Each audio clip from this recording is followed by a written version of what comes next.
Alright gang, you've seen the brand new gaming TV that we have in the living room, but what was it missing? That's right, an awesome sound system. So we've got the Q60B Soundbar.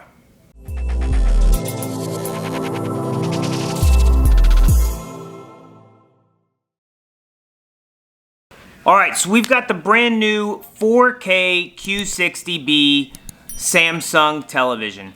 With that comes the Xbox gaming app, which is super cool. To get the soundbar that's supposed to go with the television and see if it makes a bigger difference. Now, we've had other soundbars in the past. I've done stuff like I have a soundbar for my gaming setup, just a small, cheap soundbar. We have one for our other television that went with the Vizio. It wasn't like super impressive, but we have not really spent a lot of money before on a good soundbar system. So I wanted to get something that would go, and that's what I was talking about with this Samsung Q60B. So the soundbar is the Q60B, just like the television, and it's supposed to have that quantum symphony syncing. It comes with just a big giant soundbar that's going to go on the TV. It says it mounts to the wall, so we're going to have to try that. And also that it comes with a subwoofer. I've not had a subwoofer for a TV in quite some time. I think the last time I did, I had like an old school like receiver tuner and like all these like different speakers around the room, and I was rocking a plasma TV. So it has been quite some time. So I went ahead, spent the extra money, got a good sound system because we don't plan on upgrading this TV and sound system for a long time. I mean, 4K is not 8K, but I don't see the need to go further than that at the moment. So we're going to open this up, see what's inside, and I'm going to see if it actually does come with the mounting gear that it says that it does, so we can mount this on the wall right underneath our Samsung Q60B television. Alright, let's check this bad boy out here. So, like I said, I wanted to get something that was good, and this is what it was supposed to line up with that Q60B television. I wouldn't want to skimp on it and get like just a regular Samsung one, or even just one of the like $20 or $30 ones that are out there. I mean, for once in life, let's spend the money and get something good, and then not have to worry about it. Alright, so this appears to be the woofer. This is a really weird shaped box, as you saw before. So we've got the woofer, we've got a remote. I'm assuming that the Samsung remote that we got for the television will line up with this one. And we got all the connecting devices. It looks like you can connect with HDMI or optical or all kinds of stuff. So we got the woofer, we got this, and then we've got the actual soundbar, which may be a bit difficult to get out with this weird shaped box here. I guess I'm gonna break it down. I don't know how to get this out. The soundbar goes underneath this.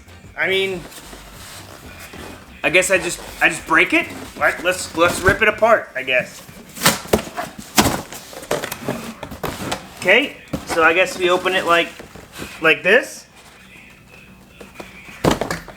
And then we get the soundbar out.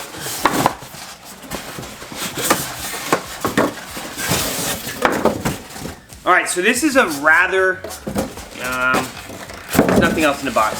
So this is much bigger than like a regular like little soundbar you buy. And this is supposed to have, let's see, it has Dolby Atmos. This has the Q Symphony stuff. That's what I was talking about. I thought it was called Quantum Symphony. Apparently it's called Q Symphony. So I'm going to say that the Q stands for quantum. Don't quote me on that. But either way, it's a fancy soundbar. It looks like it has speakers that shoot out, up, down. And where's the wall mountable stuff? So it said it was wall mountable. So I want to see how it's going to be wall mountable. Ooh, it smells new. Well, it should be, it's new. Alright, it does have a plug, that's super cool, and it does appear to be wireless. I have not dealt with any wireless speakers before.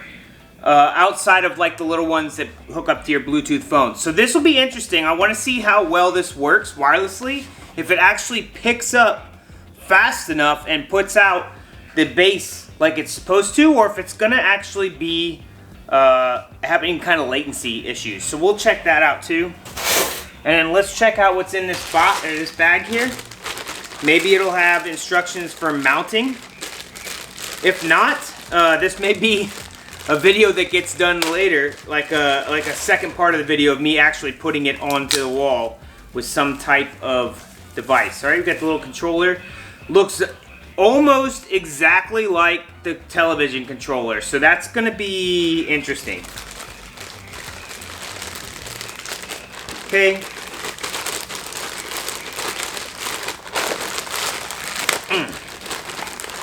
All right, so it comes with, I believe, HDMI. It does. So I will be using the HDMI port on here. So we'll get the, I believe it is an EARC that it goes to. So that'll be good. That's supposed to, I guess, give you the best type stuff. We've got the subwoofer and the soundbar plugs. So that's good too. I don't see, what is this? This appears to be something one of the plugs go into to plug in, so that's like a power brick. This is kind of making me sad that there's nothing to actually put on the wall. Let's see if it comes with mounting gear. What is this? This appears to be some brackets, so maybe it is. All right, so it does come with what you need to mount it onto the wall. And not just, like I figured maybe you'd just get the brackets, so that's cool. And these will screw into it, so that's awesome. Let me check out where it'll screw into. So we've got, it appears we've got spots right here. Yep, there it goes. So it'll go on just like this, and then this will hang on the wall itself. So that's awesome. It will keep it on the wall and not falling down. I assumed that you would not get any mount, like you'd get clips maybe when I read that it came with mounting hardware. I did not expect to get actual like bolts or anything. So I'm gonna see how this works, because it looks like these here would go on underneath it to kind of prop it up so it doesn't get scratched by the mounting stuff, which, you know, if that's something you're really super into. And these are the screws that go underneath. And I'm guessing that so what you're gonna have to do, so it comes with the 2 screws that go in the bottom and go to the sound bar, and then it comes with 2 spacers. And these spacers you're gonna have to run, because there's nothing else in here except the instructions. So you're gonna have to run your own screw. I suggest going into a stud, just like everything else you mount, but you'll run your own screw through this, and then these actually line up just like that. So that's actually pretty neat. I thought I was gonna have to have bolts or something. So you just have to have a screw that goes into the wall. So it'll have to be something that can hold, I don't know, what is this? Maybe 10 pounds or so. It's not super heavy. So 2 good screws into the wall. I guess if you're gonna use drywall screws, just make sure to get the heavy duty ones. You don't want this thing falling down. It's fairly expensive. Let me get this thing mounted up, synced up to the television, and we'll go from there. All right, I've got it hooked up. I've run the wires, and my subwoofer is currently down there. If I remember correctly, that's where you're supposed to be putting subwoofers, is in the front. So what I'm gonna do is turn these on, and we're gonna see how well it just kind of picks up. So we've got the TV control, and we've got the Samsung Soundbar. It says Soundbar on it, so that'll be helpful. See, no soundbar. All right, here we go. We'll turn on the TV. Automatically turns on this fancy little thing here. Okay, I'm gonna let you know that the subwoofer automatically hooked up to this thing. I haven't even hit the button to ID it or anything, just automatically picked it up, which is super cool and makes it very, very easy to set this stuff up. All right.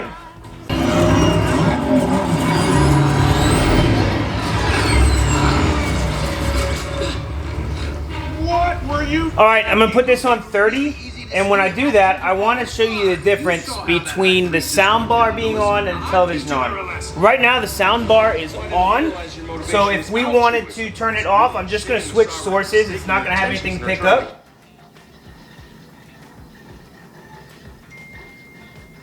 That's it, and because it's actually linked up, it's not even picking up. There we go. So it's trying to pick it up Bluetooth pairing. It's not going to be paired. So now we're just getting the television sound by itself. We're not killing anyone. All those ships are remotely piloted. All right. So this is what it is without the sound bar. This is what happens when you turn the sound bar on. Let's wait for something more. All right. So this is with action, and this is with the sound bar. Bear hard. How many jumps? Only one. This is without the sound bar. 7 clicks away, and you have Sound bar. Immensely different. Like I can actually feel this thing vibrating me. So you have to be the greatest pilot. I mean, lucky for us. let's pause this. Way better than just a television, obviously. It has bass and treble, so you can actually do stuff like that. It has the capability to hook up through Bluetooth. I have 2 little cords going up behind the television and a plug behind the television. So all I'll ever see is one little cord, and technically I could get a little cover for that on the wall and paint over it, and it won't look like anything. But you could technically hook up through Bluetooth to the television. There's just going to be a source button on this soundbar here, this little source here, so I can cycle through to Bluetooth and connect it to a phone or whatever. So if you're having a party and you want to show your friends your awesome sound system, you could just put a phone right underneath it and run your party from that. So I am quite impressed with how quickly it sunk up. I'm seeing the sound really synced up with the lips. Sometimes you get a little bit of latency. I have none. I hooked it up with the HDMI ARC is what I went with. So like I said, either controller is controlling both the soundbar and the television. Again, they automatically synced up with each other, being that they're both the Q60B models. If you're going to get any of the Samsung televisions, you may as well get the soundbar that syncs up with it. Again, this is the Q60B model. The other models, like if you got a Q70 or Q80, I believe they have soundbars that go with these. This was a little more expensive than I really wanted to spend on a soundbar, but having the capability to run everything, and granted, you can do that through eARC anyways, but I wanted it to be the model that uses that Q Symphony stuff, and this is the only one that tapped into it. The TV has it, the soundbar has it, and they link up flawlessly. And again, there are little adjustments you can make with the controller, which makes it completely customizable. If you're a big bass person, you can get it. They have voice enhancement. It has a ton of different stuff, guys. But thanks very much. We're going to hop out of here. I'm going to watch TV for a little bit because this thing sounds amazing, and I'm going to hang out with it and fiddle with it a bit more, see if I can fine-tune it more. But thank you guys very much. I will link this below, the television as well, and so you know which one links up with it. If you have any other questions, click on that link below, and you'll get all the answers. I can answer anything else if you have any questions too. Just throw them in the comments. Thank you guys very much, and we'll see you next time on the House of Jacobs. All right, we got a brand new, cool new, wow.